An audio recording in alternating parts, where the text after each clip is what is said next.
तो बच्चों हम सबसे पहले आज तत्पुरुष समास की बात करने वाले हैं।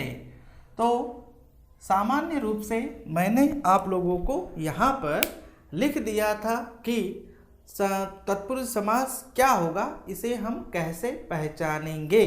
तो उसके लिए मैंने लिखा है यहाँ पर, जिस सामासिक शब्द में दूसरा शब्द प्रधान हो और उन शब्दों के बीच जो कारकों का जब लोप हो जाता है, उस प्रकार के सामासिक शब्द को कौन सा समास कहेंगे, हम तत्पुरुष समास कहते हैं। अब मैं उदाहरण लिखूंगा तो आप लोगों को उसकी जानकारी हो जाएगी।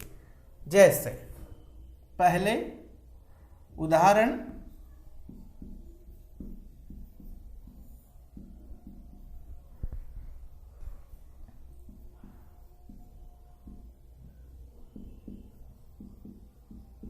विद्यालय,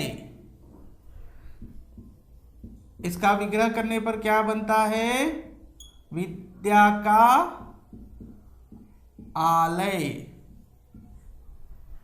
नेक्स्ट दूसरा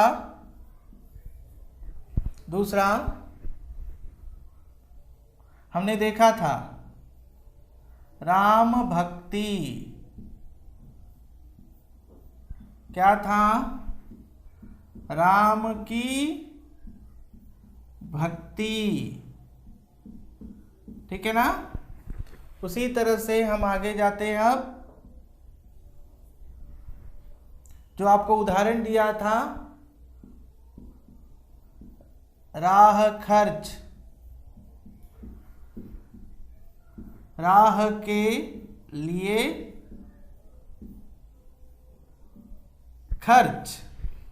तो देखिए आप सब उदाहरण को ध्यान देना है यहाँ पर। उसके बाद आपके लिए है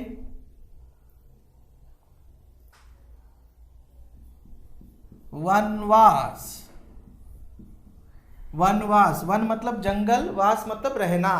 तो कहाँ पर रहना, वन में वास, वन में वास, वन में वास। उसी तरह से हमने देखा था घुड़सवारी। यहां पर क्या बनेगा, घुड़सवारी। देखिए यहां पर मन मांगा, मन मांगा के लिए क्या होगा, मन से मांगा, यह होगा। उसी तरह से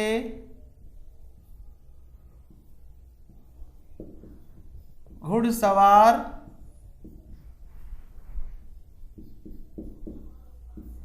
घोड़े पर सवार। तो यहां पर आप लोग को ध्यान देना है, ये जो 6 उदाहरण मैंने लिखे हैं, इन 6 उदाहरणों पर आपको ध्यान देना है कि प्रत्येक सामासिक शब्द में बच्चों कितने पद होते हैं या कितने शब्द होते हैं। एक सामासिक शब्द में कम से कम 2 शब्द होते हैं। कितने शब्द होते हैं, 2 शब्द। प्रत्येक सामासिक शब्द में कितने शब्द होने जरूरी है, 2 शब्द, तभी समास बनेगा, तभी समास सामासिक शब्द बनेगा, नहीं तो समास नहीं बनेगा। क्योंकि हमने परिभाषा में क्या देखा है बच्चों, 2 या 2 से अधिक शब्दों को आपस में मिलाने पर, तो 2 या 2 से अधिक, तो कम से कम कितने शब्द होते हैं, एक सामासिक पद में, एक समस्त पद में 2 शब्द होते। उदाहरण के लिए विद्यालय देखिए, इस विद्यालय समस्त पद में या सामासिक शब्द में कितने शब्द है, विद्या 1 और उसके बाद दूसरा कौन सा है, आलय, ये 2। उसी तरह से राम 1, यहाँ पर भक्ति 2। उसी तरह से राह 1 और खर्च जो है 2। उसी तरह से वन 1 और जो है फिर वास 2। उसी तरह से मन 1, मांगा 2। उसी तरह से घोड़ा 1 और सवार 2। तो इस तरह से प्रत्येक जो है सामासिक इस शब्द में 2 शब्द मिल रहे हैं हमें। तो जो पहला शब्द होता है उसे हम पूर्व पद, पहला शब्द भी कह सकते हैं, दूसरे को उत्तर पद भी कहते हैं, दूसरा पद भी कह सकते हैं, ध्यान रखना है। अब देख सकते हैं आप तत्पुरुष समास के लिए मैंने क्या बताया, दूसरा शब्द प्रधान होता है। तो ये जो दूसरा शब्द है इनमें, जैसे विद्यालय, राम भक्ति, राह खर्च, वनवास, मन मांगा, घुड़ सवार, इन 6 शब्दों में जो हमने विग्रह किया है, यहाँ पर हमने ये क्या किया हुआ है, विग्रह करने के बाद ये पहला शब्द और दूसरा शब्द हमें मिला है प्रत्येक में। तो प्रत्येक में जो हमें दूसरा शब्द मिला है, ये दूसरा शब्द प्रधान है, यहाँ पर मेन है, इंपॉर्टेंट है, ध्यान रखना है। और आप लोगों को देखिए यहाँ पर बीच में जो मैं यहाँ पर राउंड कर रहा हूँ, का, की, के लिए, में, से, पर, ये सारे क्या है आपको पता है बच्चों? तो इन सब को क्या कहते हैं आपको पता है? तो इन सब को ही हम क्या कहते हैं, कारक कहते हैं। इन सब को ही क्या कहते हैं हम, कारक कहते हैं। एक संज्ञा पद का दूसरे संज्ञा पद के साथ संबंध जोड़ने के लिए, मतलब वन नाउन का दूसरे नाउन के साथ रिलेशन, ठीक है ना, कंपाउंड करने के लिए जिनका हम प्रयोग करते हैं उन्हें क्या कहते हैं हम, कारक कहते हैं। कारक 8 प्रकार के होते हैं, इनमें से केवल 6 का प्रयोग हम जो है तत्पुरुष समास में करते हैं। समझ में आ रहा है बच्चों आपको?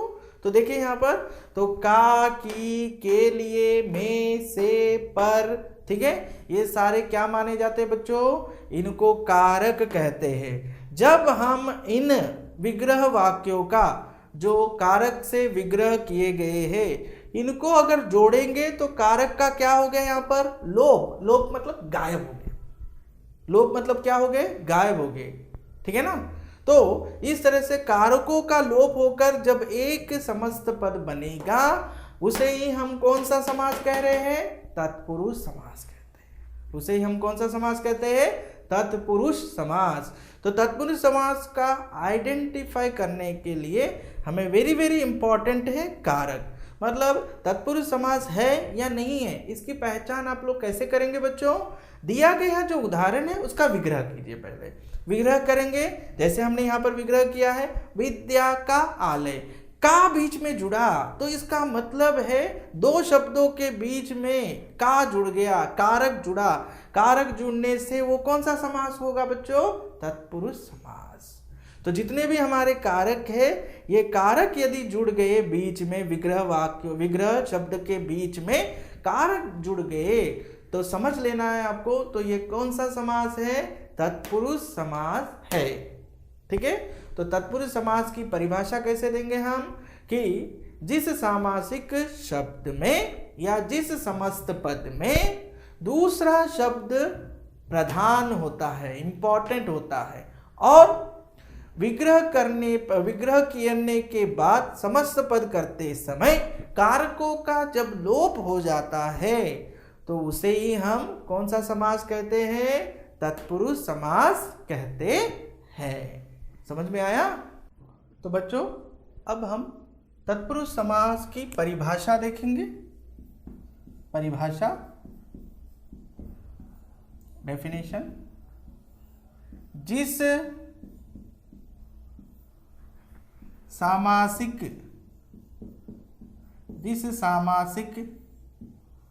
पद में पहला, जिस सामासिक पद में दूसरा पद मुख्य होता है और विग्रह करने पर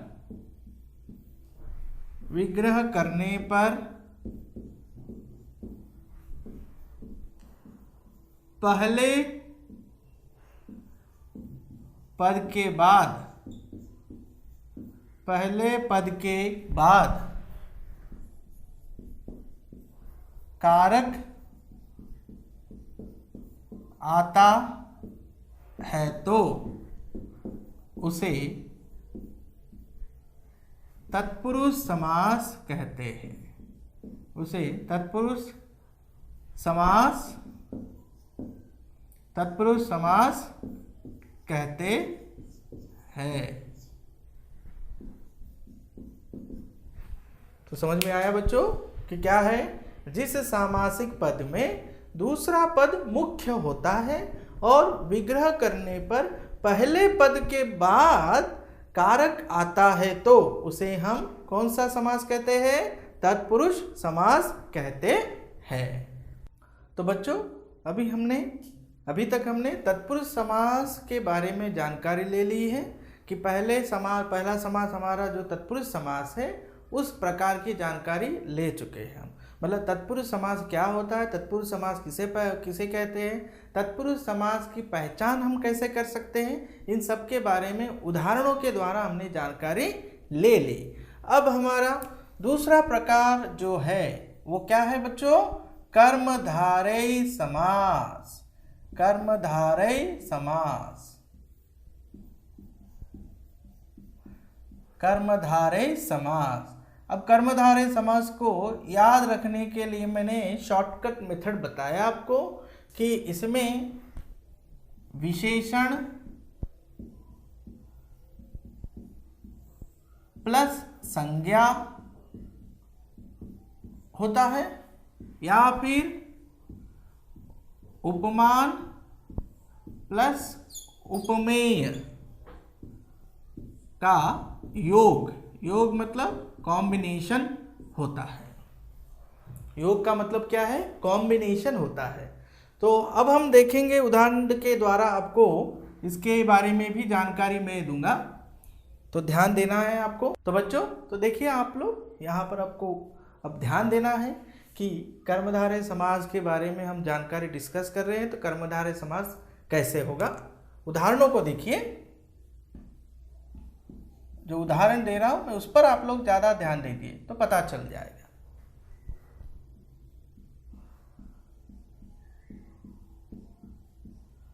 नील गगन, मैंने यहां पर पहला उदाहरण लिखा है नील गगन। इसमें आपको दो शब्द मिलते हैं। कौन कौन से दो शब्द मिलते हैं बच्चों? एक नीला और दूसरा क्या है? गगन। ठीक है ना, एक नीला और दूसरा क्या है? गगन। तो नीला आप सबसे पहले तो आप ये बताइए कि गगन क्या है हमारे पार्ट्स ऑफ स्पीच में, ठीक है ना, पार्ट्स ऑफ स्पीच में या फिर शब्दों के प्रकारों में गगन कैसा शब्द होगा? ये संज्ञा शब्द है, नाउन है। ये कैसा शब्द है? ये नाउन है, ध्यान रखिए। वही नीला शब्द क्या है? एक रंग बता रहा है। तो संज्ञा या सर्वनाम को डिस्क्राइब करने वाले, संज्ञा सर्वनाम की विशेषता बताने वाले शब्दों को हम व्याकरण में क्या कहते हैं बच्चों? विशेषण कहते हैं। तो ये नीला क्या है यहाँ पर? विशेषण। विशेषण, तो ध्यान देना है आपको, विशेषण। नीला क्या है यहाँ पर? विशेषण। इसे हम अंग्रेजी में क्या कहते हैं? एडजेक्टिव। तो ये तो आपको पता ही है। तो देख सकते हैं आप लोग कि नील गगन शब्द में दो शब्द हैं। आप तो जानते ही हैं कि प्रत्येक सामासिक शब्द में, तो नील गगन कैसा शब्द है? ये सामासिक शब्द है, सामासिक पद। तो इस सामासिक पद में कितने शब्द हैं? ये पहला और दूसरा, ठीक है ना, ये पहला और दूसरा। उसके बाद हमने देखा कि नीला क्या है? एक तरह से विशेषण है। उसी तरह से गगन क्या है? एक तरह से पार्ट्स ऑफ स्पीच में संज्ञा है, जिसे हम नाउन कहते हैं। तो यहाँ पर आपको ध्यान देना है कि कर्मधारय समास क्या है? जिस सामासिक शब्द में पहला शब्द विशेषण हो और दूसरा शब्द संज्ञा या विशेष्य हो, तो उसे हम क्या कहते हैं? कर्मधारय समास कहते हैं। जैसे यहाँ पर आपको मैं परिभाषा लिख रहा हूं कि जिस सामासिक शब्द में पहला शब्द विशेषण और दूसरा शब्द उसी का विशेष्य हो। विशेष्य का मतलब है संज्ञा हो। जिस सामासिक शब्द में पहला शब्द विशेषण और दूसरा शब्द विशेष्य होता है वहां कर्मधारय समास होगा। वहां कर्मधारय समास होता है। वहां कौन सा समास होगा बच्चों? कर्मधारय समास होता है। तो नील गगन में कौन सा समास है, अब बता सकते हैं ना आप लोग? कर्मधारय समास है। नील गगन इस सामासिक शब्द में ये कौन सा समास है? वो कर्मधारय समास का उदाहरण है नील गगन। तो बच्चों देखिए, अब दूसरा उदाहरण भी मैं लिख रहा हूं यहाँ पर, आप लोग को ध्यान देना है। दूसरा उदाहरण मैं दे रहा हूं यहाँ पर चंद्रमुख। तो ध्यान दीजिए, चंद्रमुख, इसमें भी दो शब्द है। एक शब्द है एक तरह से चंद्र, दूसरा क्या है? मुख। ठीक है ना? तो ये पहला शब्द हुआ, ये दूसरा शब्द हुआ। तो यहां पर हमें ध्यान देना है कि मुख की तुलना, मुख का डिफरेंशिएट, कंपैरिजन, ओके, कंपेयर या कंपेयर विथ, किसके साथ कंपेयर किया जा रहा है, किसके साथ कंपैरिजन हो रहा है यहाँ पर? चंद्र के साथ। तो आपको यहाँ पर ध्यान देना है बच्चों कि चंद्रमुख को अगर हम जो है इस तरह से दो शब्दों में बांटते हैं तो एक शब्द हमें चंद्र मिला और दूसरा शब्द जो है मुख मिला। तो यहाँ ध्यान देना है कि मुख कैसा है? चंद्र के समान है। तो चेहरा, मुख मतलब चेहरा, चेहरा किसके समान है? चंद्र मतलब मून के समान है। तो चेहरे की तुलना या कंपैरिजन किसके साथ हो रही है? चांद, मून के साथ हो रही है यहाँ पर। तो ध्यान देना है आपको कि जिसकी तुलना कंपेयर किया जा रहा है, जिसको कंपेयर किया जा रहा है, जिसकी तुलना की जाती है, जिसकी तुलना की जाती है, उसे उपमेय कहते हैं। उसे उपमेय कहते हैं। ध्यान रखिए, जिसकी तुलना की जाती है उसे क्या कहते हैं? उपमेय कहते हैं। तो मुख यहां पर उपमेय है। मुख यहां पर क्या है? उपमेय है। और उसके बाद ध्यान देना आपको, उपमेय की तुलना जिसके साथ की जाती है, जिसके साथ की जाती है, उसे उपमान कहते हैं। उसे क्या कहते हैं बच्चों? उपमान कहते हैं। तो ध्यान देने की बात यहां पर यह है, तो देखिए चंद्रमुख को हमने दो भागों में, मतलब दो शब्दों में बांटा। तो चंद्र मिला हमें, मुख मिला हमें। तो मुख की तुलना यहां पर हो रही है, कंपैरिजन, कंपेयर किया जा रहा है। कंपेयर किसके साथ किया जा रहा है? चंद्र के साथ कंपेयर या डिफरेंशिएट किया जा रहा है। तो यहां पर ध्यान देना है आपको कि मुख क्या है? तो जिसकी तुलना की जाती है, जिसको कंपेयर किया जा रहा है, जिस वस्तु से, मतलब जिस वस्तु का तुलना की जा रही है, जिस वस्तु की तुलना, जिस व्यक्ति की तुलना या जिस वस्तु की तुलना की जाती है, उसे क्या कहते हैं? हम उपमेय कहते हैं। और उस वस्तु की तुलना किसी दूसरे वस्तु से की जा रही है। मतलब मुख की तुलना यहाँ पर किसके साथ की गई है बच्चों? मुख, चंद्र के साथ की गई है, दूसरे वस्तु के साथ की जा रही है। तो उपमेय की तुलना जिसके साथ, ठीक है, विद कंपेयर की जाती है, उसे क्या कहते हैं? हम उपमान कहते हैं। तो समझ में आया आपको? उपमेय, उपमान और उपमेय क्या है, समझ में आया आपको? कि यहाँ पर उपमेय और उपमान के बारे में ये बताने के लिए मैंने उदाहरण दिया आपको। तो इस प्रकार से जिस सामासिक शब्द में, अब चंद्रमुख क्या है? सामासिक पद है, सामासिक पद है, सामासिक पद है। तो जिस सामासिक शब्द में उपमान और उपमेय का योग हो, ठीक है ना? जिस सामासिक शब्द में उपमान और उपमेय का योग हो, उसे हम कौन सा समास कहते हैं बच्चों? कर्मधारय समास कहते हैं। ध्यान रखिए आप लोग, कर्मधारय में हमें दो तरह के उदाहरण मिलते हैं, एक विशेषण और संज्ञा, दूसरा उपमान और उपमेय। तो वो दोनों भी मिलकर कौन सा समास बनता है, वहां पर कर्मधारय समास बनता है। तो अब आप लोग को पता चला कि कर्मधारय समास की परिभाषा हम कैसे बता सकते हैं। कर्मधारय समास वह समास है या जिस सामासिक पद में या जिस सामासिक शब्द में विशेषण और विशेष्य या उपमान और उपमेय का योग हो, संबंध हो, तो वहां पर कौन सा समास होता है बच्चों, कर्मधारय समास होता है। तो कर्मधारय समास आपको पता चला। कर्मधारय समास में जो पहली कंडीशन बताई गई उसका क्या था, विशेषण, एडजेक्टिव और नाउन का योग। दूसरे कंडीशन वेरी वेरी इंपॉर्टेंट है। दूसरे कंडीशन क्या है यहाँ पर कि एक वस्तु की तुलना दूसरे वस्तु से की जाती है, तो जिसकी तुलना की जा रही है उसे क्या कहते हैं हम, उपमेय, और जिसके साथ तुलना की जा रही है उसे क्या कहते हैं बच्चों, हम उपमान कहते हैं। तो यहाँ पर चंद्र उपमान है, जो वस्तु से उस वस्तु से तुलना की गई है, और मुख जो है जिससे तुलना की जा रही है, किसकी तुलना की जा रही है, तो यह। तो इसके प्रकार इस प्रकार हमें कर्मधारय समास के बारे में भी जानकारी मिली। तो परिभाषा देखें हम,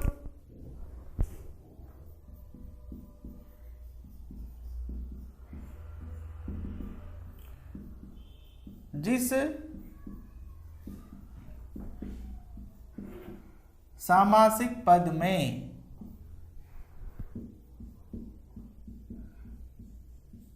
विशेषण और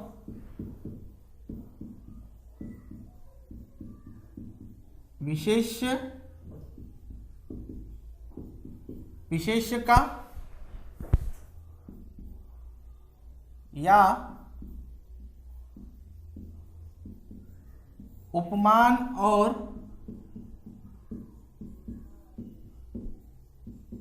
उपमेय का योग हो, तब उसे कर्मधारय समास कहते हैं। तो ये परिभाषा आपको, जिस सामासिक पद में विशेषण और विशेष्य, विशेष्य का मतलब वहां पर दिया मैंने संज्ञा, या उपमान और उपमेय का योग हो, तब उसे कर्मधारय समास कहते हैं। तो बच्चों अभी तक हमने तत्पुरुष समास के प्रकार 6 प्रकार हैं। तो उनमें सबसे पहला प्रकार कौन सा था, तत्पुरुष समास, और दूसरा प्रकार हमने कौन सा देखा, कर्मधारय समास। तो देखिए तत्पुरुष समास के भी उदाहरण और कर्मधारय समास के उदाहरण भी आपको बताए गए। अब इसके बाद तत्पुरुष समास और कर्मधारय समास को इधर मैंने जो है 2 भागों में यहाँ पर लिखा हुआ है, इनका विग्रह कैसे करेंगे इस पर हम जो है जानकारी लेने वाले हैं अभी। जैसे देखिए वहाँ पर तत्पुरुष समास में कौन कौन से उदाहरण देखे आप लोग पढ़ सकते हैं। पहला है शब्द है ग्रामगत, ग्राम मतलब गांव, गत मतलब जाना गया हुआ। धर्म पत्नी, धर्म मतलब रिलीजियस, पत्नी मतलब जो है वाइफ। रण मतलब जो है एक तरह से हमारा रणभूमि जहाँ पर युद्ध किया जाता है उसे रण कहते हैं, और वीर मतलब वीर पुरुष। उसी तरह से सत्याग्रह, ठीक है, सत्य मतलब जानते हैं आप लोग ट्रुथ, आग्रह मतलब रिक्वेस्ट एक तरह से। शरणागत, शरण मतलब जो है किसी के शरण में चला जाना वह। उसी प्रकार से यहाँ पर भी आप लोग ध्यान दे सकते हैं कि कर्मधारय में भी हमने यहाँ पर 5 उदाहरण दिए हैं। नीलगाय, महात्मा, विद्याधन, कमल नयन, सद्धर्म।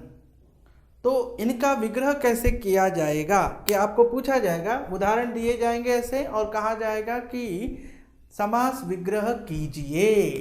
तो देखिए पहले वाले का क्या होगा, ग्राम को गत, ग्राम को गत मतलब ग्राम को गया हुआ, गांव को गया हुआ, ग्राम को गत।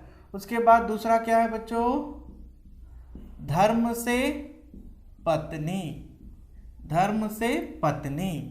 रण मतलब युद्ध भूमि, तो रण में वीर, रण में वीर।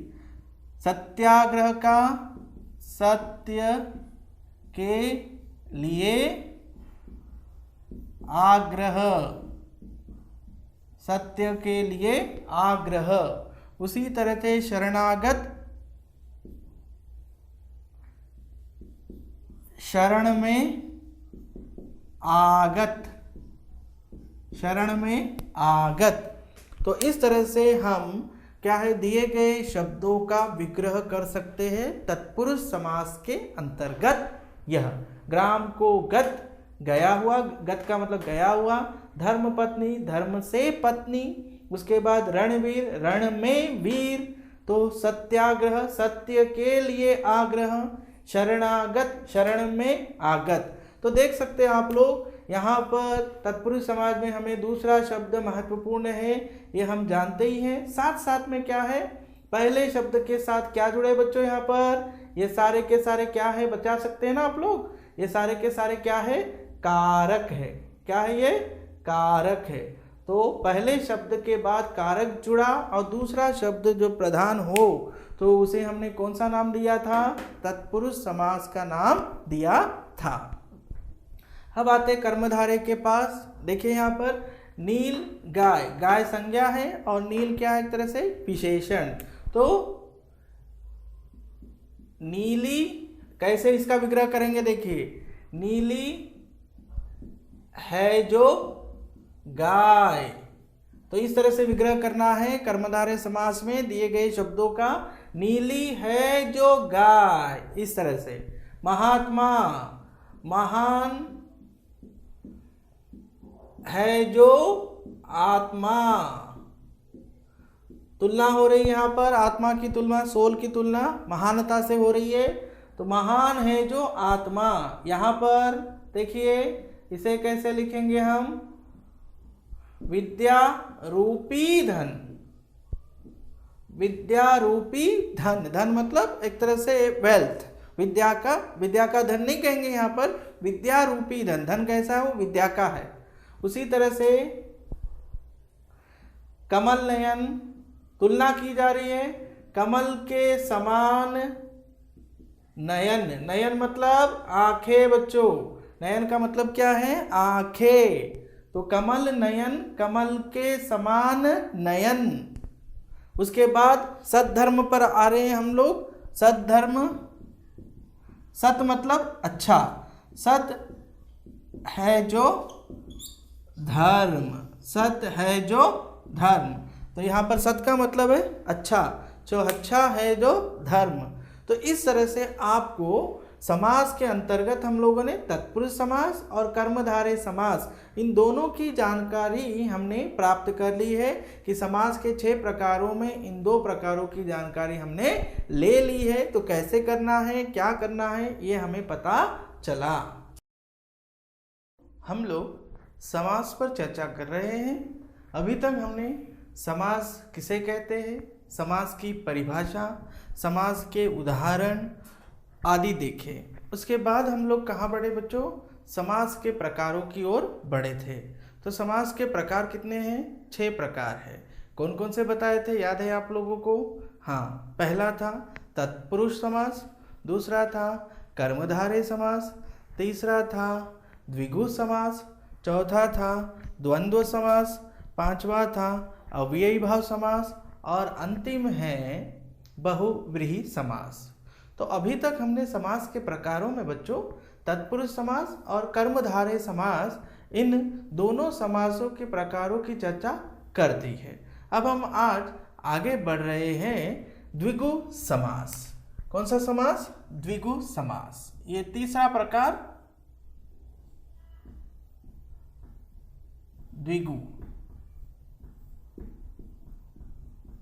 द्विगु समास।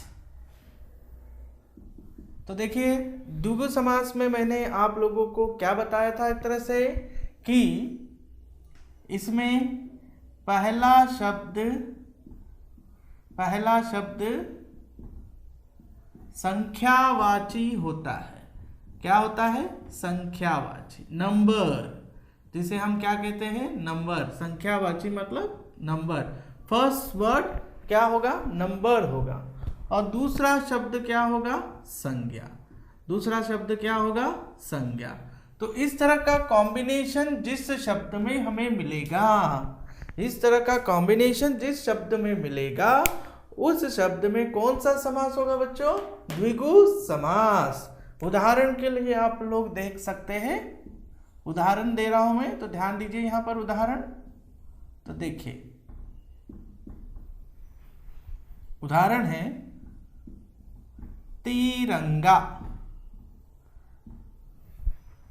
तिरंगा, तिरंगा, तिरंगा में आपको क्या दिख रहा है? यहां पर 3 रंग है ना। तो इसका विग्रह कैसे होगा?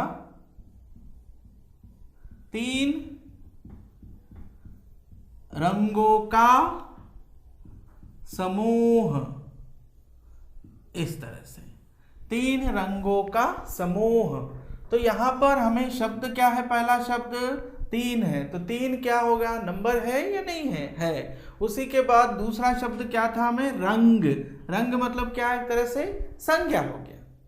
तो इस तरह से जिस सामासिक शब्द में पहला शब्द संख्यावाची हो और दूसरा शब्द संज्ञा हो, तो उस तरह के समस्त पद को हम क्या नाम देते हैं? उसमें कौन सा समास होगा?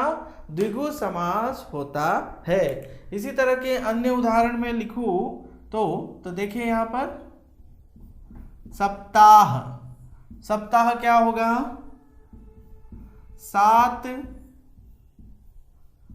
दिनों का समाहार या समूह। दोनों में से कोई एक आप लिख सकते हैं बच्चों।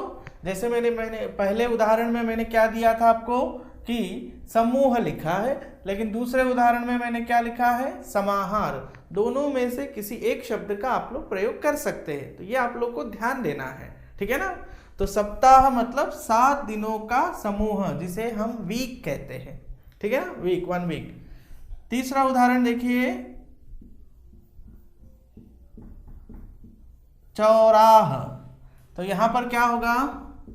4 राहों का समाहार।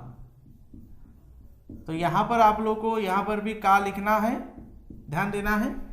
7 दिनों का समाहार, 4 राहों का समाहार।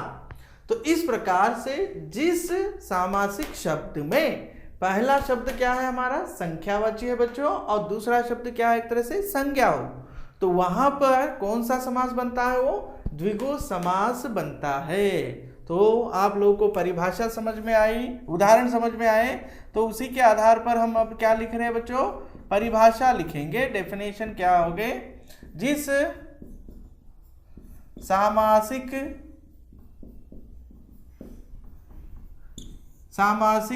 शब्द या पद में पहला शब्द, फर्स्ट वर्ड, पहला शब्द संख्यावाची हो, संख्यावाची हो, और दूसरा शब्द संज्ञा हो, तब वहां कौन सा समास होगा? द्विगु समास। द्विगु समास, तब वहां द्विगु समास बनता है। तब वहां कौन सा समास बनता है? द्विगु समास बनता है। तो ध्यान देने की बात, यहां पर मैंने लिखा तिरंगा। तिरंगा का जब समास विग्रह किया तो क्या बना है? 3 रंगों का समूह। तो 3 मतलब संख्या और रंग मतलब संज्ञा। तो जहां पर जिस सामासिक शब्द में इस तरह का कॉम्बिनेशन मिलेगा तो उसे ही हमने क्या कहा है? द्विगु समास कहा है। तो समझ में आया द्विगु समास किसे कहते हैं? तो बच्चों द्विगु समास के बाद हम आगे बढ़ रहे हैं द्वंद्व समास। तो यह हमारा चौथा है समास का प्रकार, द्वंद्व समास।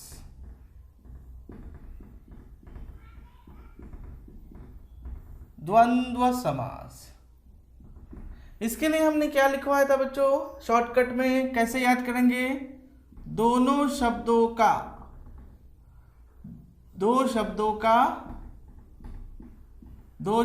का समान महत्व, सेम इंपॉर्टेंट।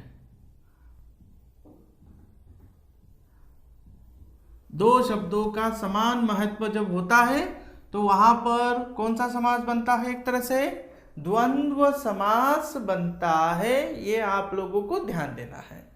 देखिए मैं उदाहरण दे रहा हूं यहां पर, पहले आप लोग ये ध्यान दीजिए। उदाहरण अगर समझ में आ गए तो आपको द्वंद्व समास जल्दी से समझ में आएगा। मैंने पहला उदाहरण लिया है यहां पर बच्चों, माता और माता पिता।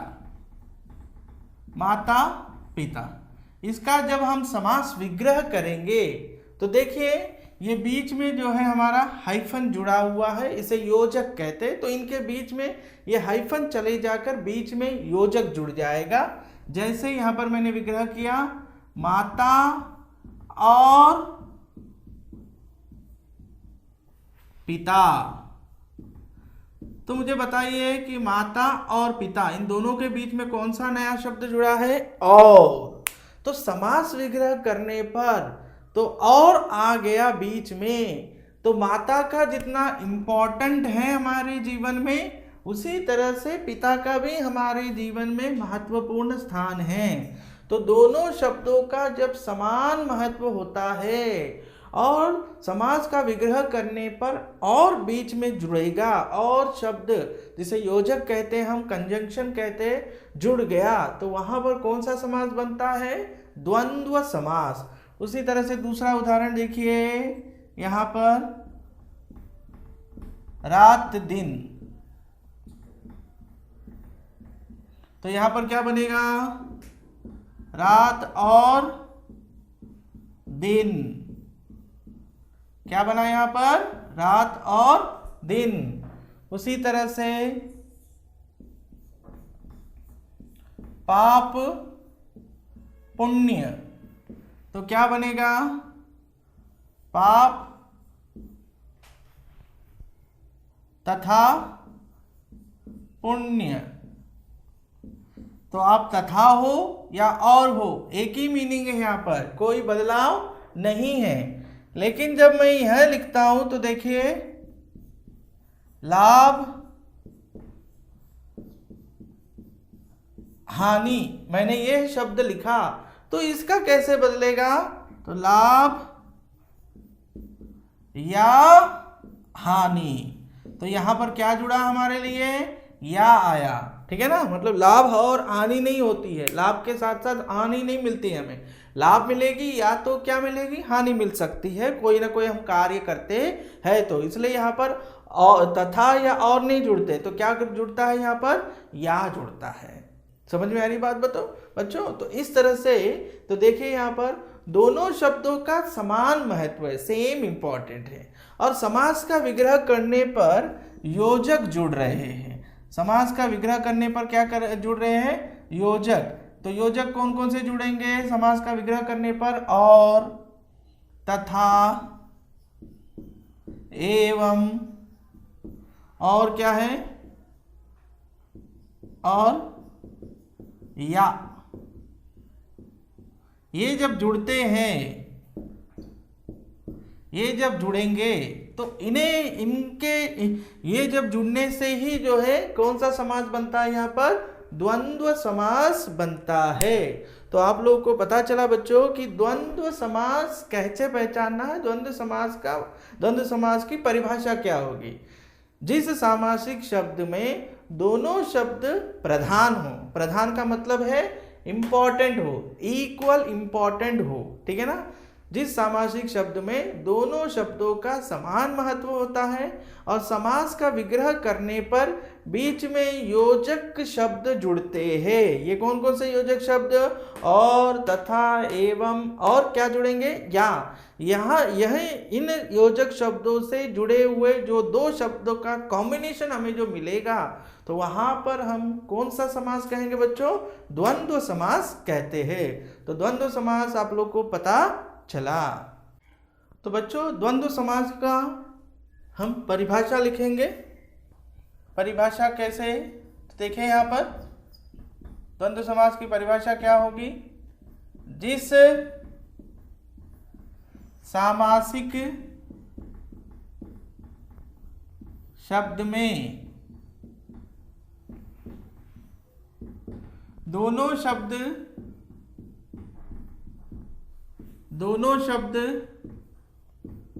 प्रधान हो। प्रधान का मतलब मैंने बताया इंपॉर्टेंट हो, प्रधान हो, और विग्रह करने पर उनके बीच योजक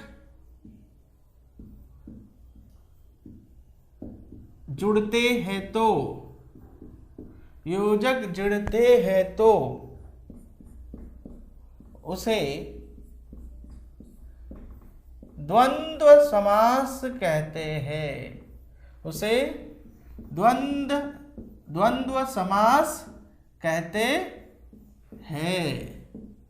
तो एग्जाम्पल तो आप लोगों को मैंने बताए। तो ये परिभाषा है कि जिस सामासिक शब्द में दोनों शब्द प्रधान हो और समास का विग्रह करने पर, विग्रह का मतलब आप जानते ही हैं, अलग अलग करने पर, दोनों शब्दों को अलग करने पर उनके बीच में क्या जुड़ता है? योजक। योजक के मैंने बताया, योजक का मतलब वहां पर कंजंक्शंस। और कौन से कंजंक्शन जुड़ते हैं? सारे नहीं। और, एवं, ठीक है ना, बताया था आप लोग को, तथा, और एक क्या बताया मैंने? या, ठीक है ना, और यही जुड़ेंगे। इसके अलावा अन्य जो जितने भी कंजंक्शंस है वो नहीं जुड़ते। केवल कौन कौन से जुड़ते हैं हमने बताया यहाँ पर? और, तथा, एवं, और क्या है? या। ये बीच में जुड़ेंगे तो इसे ही हम कौन सा समास कहेंगे? द्वंद्व समास का उदाहरण उसे हम कहेंगे। विग्रह करने पर बीच में हमें ये दिखाई दिए तो इसका मतलब है वह सामासिक शब्द किसका उदाहरण है? वो द्वंद्व समास का उदाहरण होगा। समझ में आया? तो बच्चों द्वंद्व समास के बाद हम आगे बढ़ रहे हैं। अब हमारा 5वां समास का प्रकार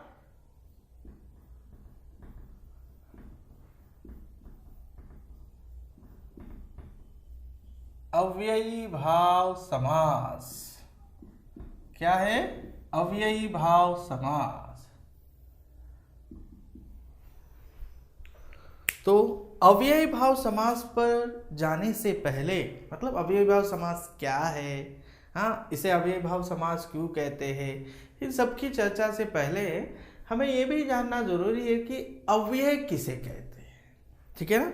तो हमारे पास यहाँ पर शब्द दिख रहा है अव्यय।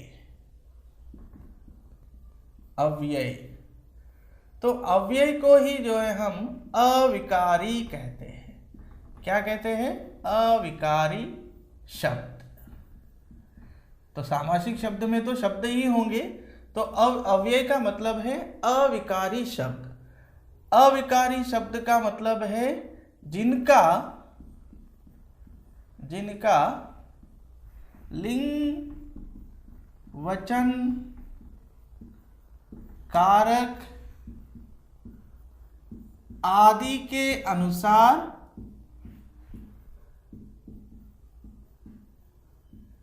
परिवर्तन न हो। परिवर्तन न हो। परिवर्तन न हो। किनका? जिन शब्दों का लिंग, वचन, कारक आदि के अनुसार। अब ये मतलब शब्द ही है, ठीक है ना, अब ये मतलब शब्द ही है, है ना, शब्द जिनका लिंग वचन कारक आदि के अनुसार परिवर्तन न हो। परिवर्तन न हो का मतलब क्या है, जो चेंज नहीं होते हैं लिंग वचन कारक के अनुसार। जैसे उदाहरण के लिए बताया जाए तो देखिए आप लोग, यहाँ पर मैंने लिखा प्रतिदिन। क्या प्रतिदिन का हम लिंग बदल सकते हैं? नहीं। क्या हम जो है इसका वचन बदल सकते हैं? नहीं। क्या हम इसके कारक को जोड़कर हम कुछ चेंज कर सकते हैं? नहीं। अगर इसके साथ इसका हमने लिंग भी बदला, अगर इसके साथ हमने कारक भी जोड़ा, अगर हमने इसके साथ जो है वचन बदलने की कोशिश की, तो भी यह जैसे का वैसा प्रतिदिन ही रहेगा। इसमें किसी तरह का कोई परिवर्तन नहीं आता। जैसे हम प्रतिदिन ही नहीं कहेंगे, प्रतिदिनों नहीं कहेंगे, या हम प्रतिदिनों नहीं कह सकते। ये हमेशा जो है प्रतिदिन शब्द हमेशा इसी तरह से क्या रहेगा, प्रतिदिन ही कहकर रहेगा। इसमें किसी तरह का कोई बदलाव नहीं आता। उसी तरह से भरपेट कहेंगे, भरपेट, तो मैंने भरपेटी खाया, भरपेटो खाया, इस तरह से हम चेंज नहीं कर सकते। ये भी बदलाव जैसे का वैसा ही रहेगा। ठीक है। तो जिन शब्द, ध्यान रखिए, शब्द जिनका लिंग वचन कारक आदि के अनुसार परिवर्तन नहीं होता, उन्हें ही हम क्या कहते हैं, अव्यय कहते हैं। उन्हीं को हम क्या कहते हैं बच्चों, अव्यय कहते हैं। तो अव्यय शब्द कौन से होते हैं, अविकारी शब्द होते हैं। तो ध्यान रखिए, अव्यय शब्द का अर्थ मैंने बताया कि अव्यय शब्द वे शब्द होते हैं जिनका लिंग वचन कारक के अनुसार परिवर्तन नहीं होता। तो यहाँ पर मैंने जो है कुछ उदाहरण आपके लिए रखे, इसके अलावा अन्य भी उदाहरण हैं। समझ में आया बच्चों?